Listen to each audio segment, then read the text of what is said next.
بسم اللہ الرحمن الرحیم۔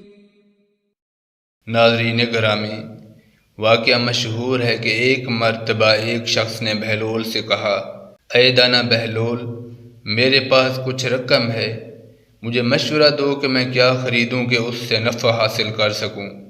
بہلول نے اس شخص کو جواب دیا، روئی اور لوہا خرید لو۔ وہ شخص روئی اور لوہا خرید لیتا ہے۔ اتفاق سے کچھ ہی دن میں روئی اور لوہے کی قیمت بڑھ جاتی ہے، جس سے اس شخص کو کافی منافع حاصل ہوتا ہے۔ وہ شخص دوبارہ بہلول کے پاس جاتا ہے اور کہتا ہے، اے دیوان بہلول، میرے پاس کافی رقم ہے، مجھے مشورہ دو کہ کیا خریدوں جس سے نفع حاصل ہو۔ یہ سن کر بہلول اسے کہتا ہے کہ پیاز اور تربوز خرید لو۔ وہ شخص اپنی پوری رقم پیاز اور تربوز کی خریداری میں لگا دیتا ہے۔